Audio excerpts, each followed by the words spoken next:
Welcome to Be Chic Treasure Studio. Today we're going to show you how to do 3 awesome stencils. These are the Christmas stencils and I'm super excited to get started. Country Chic has the best red. It's called cranberry sauce, and that's what I'm going to go ahead and get started with. Go ahead and apply 1 coat, and that should be enough for this. You don't want it to be too thick, and then you'll go ahead and start the blow drying. Use your blue tape and line it up and put it down.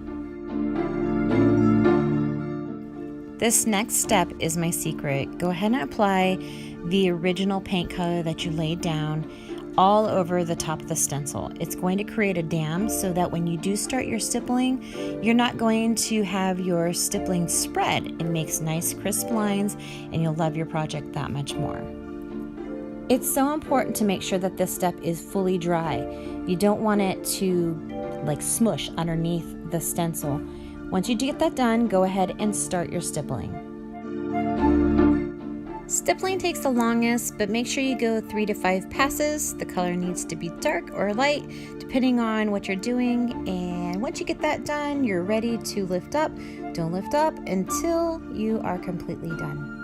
Here's the moment. Yay! All the lines are crisp and clean. Looks like my paint peeled a little bit off, so I'm going to go ahead back with the original paint color and then dry it, and then I will be all done. We have 3 stencils in this pack, so I'm going to go ahead and get started with the second one. Oh my gosh, I love this color. It's called Peacoat. So you can see I'm laying it down, the same process that I've done before. But oops, I accidentally started before I did my tricks, so I'm going to go ahead and wipe a little off, get the original paint color on there, and keep going. That way it creates that dam. Once you're done with that, make sure you dry it. That's so important. So then you can start your stippling, and again, go 3 to 5 passes, and you will be on your way to your next project. This next one, I used Wild Clover. Man, I love this color.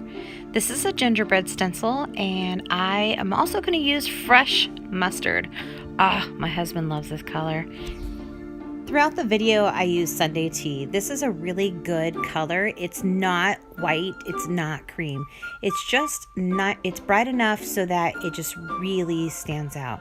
Look, it looks so awesome with the gingerbread, fresh mustard, wild clover. I love it. As you can see, I did not make a dam with this one, and lo and behold, it bled. I just wanted to show you guys how important that step is, so maybe you can try it and see how you feel about it.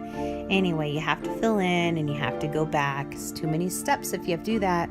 So it's better just to start with that one step, and then you've got it down. You guessed right, blow dry again.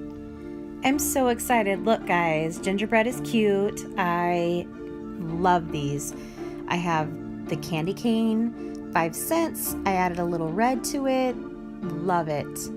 How about this one? Hot cocoa. Man, looks like I'm ready for the winter. I'm so excited, and I hope you enjoyed. I used cranberry sauce. I used, looks like wild clover. And I used Peacoat. I also used Sunday Tea. Yeah, this is a good one to stipple with. Okay guys, thanks for watching. I'm so thankful you guys were here. I hope you subscribe. I hope you give me a thumbs up. Please ask me any questions. I would love to share information. Super passionate about this, and I appreciate you guys being here in the Be Chic Studio. Thank you again, guys.